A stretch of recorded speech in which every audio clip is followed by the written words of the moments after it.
So the next hadith is about Dajjal when he is outside the city of Medina, unable to enter. But some of the things that will happen and some of the powers that Allah will have given him are discussed in the next hadith, and this is the final hadith. Hadith number 915, عن أبي سعيد الخدري رضي الله عنه قال, it is related from Abu Sa'id al-Khudri رضي الله عنه, that he said, حدثنا رسول الله صلى الله عليه وسلم حديث طويل عن الدجال. Allah's Messenger صلى الله عليه وسلم related a very long hadith to us about Dajjal. فكان فيما حدثنا به أن قال, so of the things, of what he said to us about Dajjal was that أن قال, he also said, يأتي الدجال, Dajjal will arrive, وهو محرم عليه أن يدخل نقاب المدينة, and it will be haram and forbidden for him to enter the streets of Medina.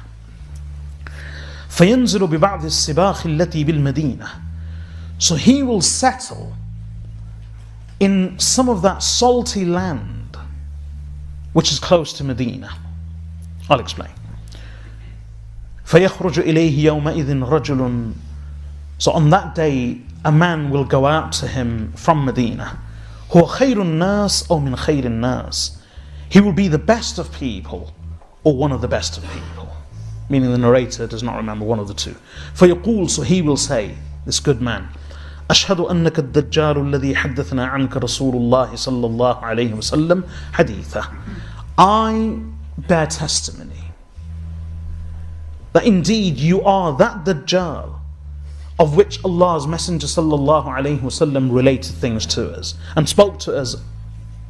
فيقول الدجال, so Dajjal will say, أرأيت إن قتلت هذا ثم أحييته هل تشكون في الأمر, tell me, if I kill this one then I resurrect him, will you doubt the matter? فيقولون لا, so they will say no. فيقتله, he will then kill him.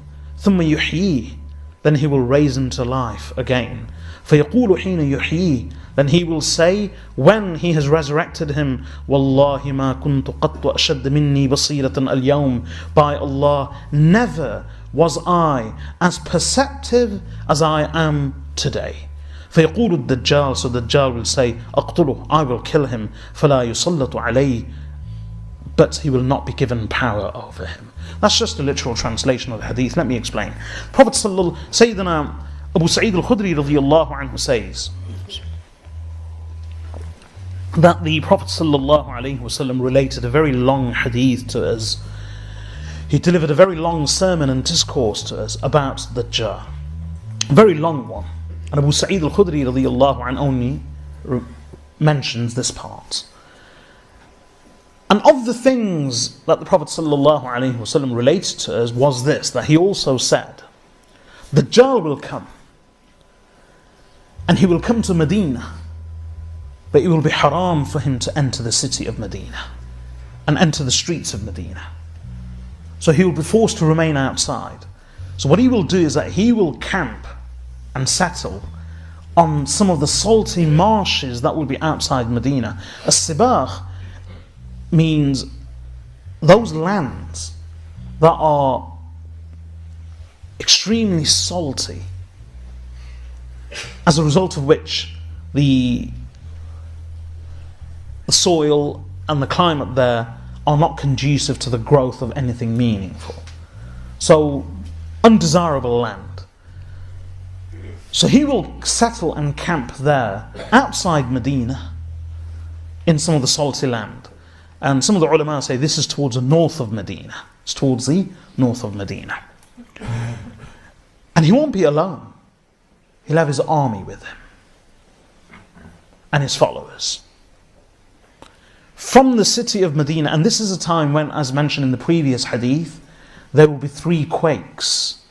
So the believers will remain in the city, but the munafiqeen and the others that the Prophet ﷺ mentions, that every munafiq and every kafir will leave the city of Medina and its safety and go out believing that they will find refuge with Dajjal. So they will go out to him.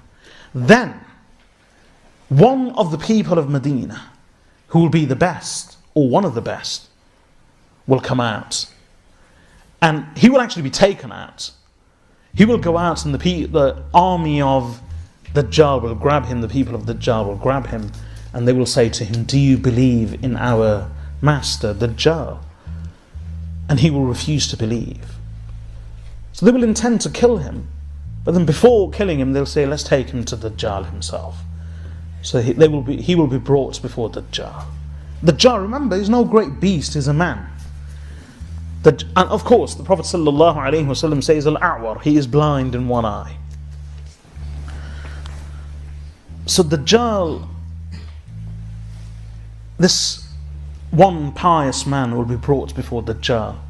Dajjal will then say to his congregation of followers, أَرَأَيْتَ إِن قَتَلْتُ هَذَا ثُمَّ أَحْيَيْتُهُ هَلْ تَشُكُّونَ فِي الْأَمْرِ. Meaning, you lot tell me, here is someone who has been brought before me. He will consider him to be a plaything. Here is someone who has been brought before me. You lot tell me, I claim to be God, and some of you doubt me. If I kill him, and not only kill him, but after having killed him, I resurrect him and bring him back to life, will you doubt my affair? And they will say no. So although it's not mentioned here, from some narrations we learn that Dajjal will actually kill him by splitting him into two. And being a man, Dajjal will then split the body into two, put one, after having executed him by sawing him in half, he will stand in between the two parts of his body and say that, there, I have killed him. Can you see he is dead? And standing in between the two parts of his body, Dajjal will then say, I will now resurrect him. And Allah will give him that much power. He will actually bring him back to life. When he brings him back to life, all of this is taking place outside the city of Medina. He will say to everyone, do you believe me? They believed in him to be God anyway. And those that didn't, their doubts will be dispelled. So when he resurrects him, he will then demand of this pious man that, do you now believe in me that I am God? And he will say, I have the fire and I have water. But his water will be Jahannam, or of the effects of Jahannam, his water will be fire and his fire will be water. That will be the nature of his Dajjal, his deception, grand deception. So he will say to him that, do you now believe in me? And that pious man will say, Wallahi ma kuntu qattu ashad basiratan minni al-yawm. That by Allah, never was I as perceptive before as I am this day. I know, and remember earlier he says, Ashhadu annaka ad-dajjal alladhi haddathna anka Rasulullah sallallahu alayhi wa sallam haditha. I bear testimony that you are that same Dajjal of whom Rasulullah sallallahu alayhi wa sallam related his hadith to us. So when he kills him and resurrects him, he will now say, you tell me, am I not God and do you not believe in me? He will then say, Wallahi, I've never believed with as much conviction as I do now, that you are Dajjal. Then he will attempt to seize him again. And Dajjal in his anger and fury will say, I will kill him now. But he won't be able to kill him the second time. فَلَا يُسَلَّطُ عَلَيْهِ, he won't be able to kill him. And then the pious man will announce that now is the time from my moment onwards that Dajjal will never be able to harm anyone. He won't be able to kill anyone. He's not able to do it with me, he won't be able to do it with anybody else.